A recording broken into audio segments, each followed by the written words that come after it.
रियाज की आतंकी सोच का एक सबसे बड़ा सबूत भी सामने आया है। 2013 में खरीदी बाइक का नंबर जरा देखिए, RJ27AS 2611 2611 2611 उदयपुर RTO से 5,000 रुपए में यह स्पेशल नंबर खरीदा गया था। मुंबई हमले की तारीख याद करिए, 2611, और उस वजह से ही इस नंबर को उसने पैसे देकर अलग से खरीदा था। यानी एक सिंबलाइज करने की भी कोशिश की जा रही है।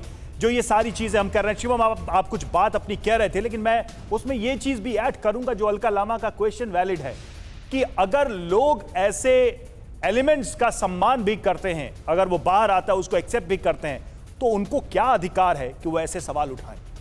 शिवम, देखिए, मुझे लगता है कि बिल्कुल नहीं। इस देश में इस तरह की घटनाओं का, इस तरह के लोगों का सम्मान होना ही नहीं चाहिए। लेकिन मैं फिर से वही कहता हूं कि आप एक घटना को देख के बाकी सबसे उसको जनरलाइज नहीं कर सकते। ये जो जनरलाइज करने वाला प्रोसेस है, इसको आप देखेंगे तो आप देखेंगे कि एक हर जगह यही कहानी होती है। जब भी कुछ होता है कि भाई पहले वो हुआ था, उससे पहले वो नहीं ना। आपने कहा कि हम आगे बढ़ते हैं, इनको किस तरीके से रोका जाए। अलका जी ने तुरंत 2 एग्जाम्पल्स और दे दिए कि जी यहां पर इस तरह से हुआ था। मैं सिर्फ इतना कहना चाहता हूं कि जो हुआ है इसको आप एक्सेप्ट करें, इसको माने। पुलिस का फेलियर रहा, उसके बाद ये तमाम चीजें। लेकिन जो लार्जर क्वेश्चन है शिवम, देखिए, रेडिकलाइजेशन एक इशू है और उसका समाधान रेडिकलाइजेशन कैसे हो सकता है?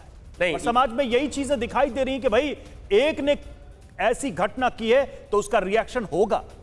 लोग डरे हैं इसी बात से, चाहे वो हिंदू हो मुसलमान हो, उस रिएक्शन से डरा हुआ है। शिवम, मैं बिल्कुल मानता हूं, मुझसे पहले जो कहा राहुल देव जी ने बिल्कुल सही कहा। कहीं ना कहीं दोनों तरफ उस तरह के लोग हैं, लेकिन किसको कितना समर्थन मिलता है जब लोग इस तरह की स्टेटमेंट्स देंगे कि आप 15 करोड़ हैं, आप 80 करोड़ हैं, पुलिस हटा दीजिए और धर्म पर चोट की जाएगी। तो मुझे लगता है कि आपकी सवाल का जवाब वकार साहब देंगे। वकार साहब, आज भी लोग, आज भी नुपुर के उसमें जनरलाइज कर रहे हैं लोग। वकार साहब मतलब इस गला काटने को जायज बता रहे हैं, ये कहते हुए कि ये नुपुर का रिएक्शन है। उसका कोई भी रिएक्शन हो, लेकिन आप गला नहीं काट सकते। वकार साहब, मंचों से खुलेआम भाषण देने वालों की शांति अपील का क्या असर होगा? अगर वो कहें कि रेडिकलाइजेशन अच्छी बात नहीं है और मंचों से हम उनके भाषण सुनते हैं और फिर केसेस होते हैं और फिर मामले चलते हैं, तो फिर क्या होगा?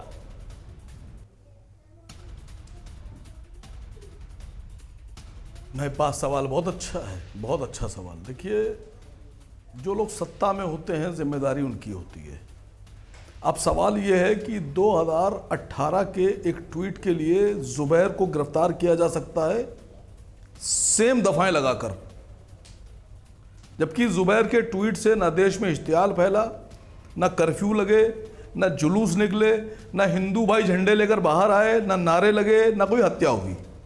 2018 का ट्वीट जुबैर का, और वो अरेस्ट हो गया। लेकिन नुपुर के खिलाफ केस होने पर लोग सड़कों पर उतरे, मतलब में दंगे क्यों अरेस्ट नहीं कर रहे हैं? लगाए गए और सर तन से जुदा के नारे बुलंद किए गए। ये भी तो देश ने देखा ना सर। मतलब हमने देखा ना, बच्चा अगर रोएगा नहीं तो मां दूध नहीं खिलाएगी क्या उसको? कमाल की बात है। आप मेरे शिवलिंग का अपमान करते हो, मैं सड़क पर आकर हंगामा नहीं करता, इसका मतलब ये तो नहीं है कि वो अपमान नहीं है। वकार साहब, बात पूरी करिए अपनी। देखिए, बात समझिएगा, मैं 1990 से पॉलिटिक्स में हूं।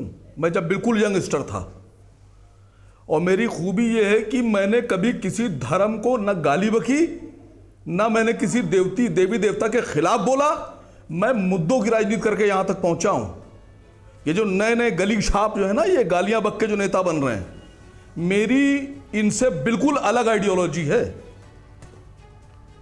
मैं किसी धर्म विशेष को बुरा कह के नेता नहीं बना हूं। मेरा रिकॉर्ड उठा के देख लीजिए। I'd like to respond. क्या आज तक एक अल्फाज लोगों ने मेरे धर्म को गाली बकी? हमारे पास एक लोगों ने मेरे धर्म को गाली बकी, फिर भी मैंने गाली नहीं बकी।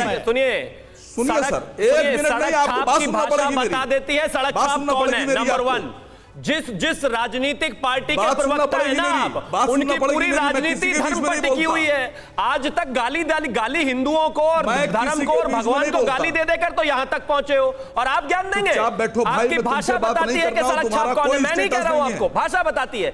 लेकिन पैदा जिस पार्टी को सिर्फ गालियां देकर हुए हो, वो आकर कह रहे हैं मैंने आज तक धर्म की राजनीति नहीं की। पैरवी कर रहे हो, वो भी तुम्हें कुछ नहीं मानता। ठीक है, देखिए, भगवान तक को गाली देने से नहीं चूकते। जिस पार्टी की पैरवी कर रहे हो उसकी नजर में भी तुम्हारी कोई हैसियत नहीं मैं है। एंकर हूं, मुझे आप बोलने देंगे। तुम जिस पार्टी की पैरवी में खड़े हो वो पार्टी भी तुम्हें कुछ नहीं हम मानती। लड़ने के लिए नहीं आए हैं और क्यों मुझे नहीं बोलने दे रहे हो? देखिए पर्सनल रिमार्क्स के लिए हम यहाँ नहीं आए। शिवम प्लीज, सम्मान से वकार बात कर साहब, रहा हूं, शिवम बात बता रहे हैं। प्लीज शिवम, हम पर्सनल रिमार्क्स के लिए यहाँ नहीं उनसे आए। पूछिए ना, हम मैंने एक नहीं किया गंभीर personal विषय पर remark, बात वो कर कर रहे थे। देखिए, हम मैं एक आप- गंभीर विषय पे बात करता हूं। मुझे लगता है कि शायद देश को और मैच्योर होने की जरूरत है बिल्कुल। इस मामले को समझने के लिए। अगर हम हर चीज में इस तरह की बहस पे आ जाएंगे तो कहीं भी किसी भी प्रश्न का हम माकूल उत्तर नहीं ढूंढ पाएंगे।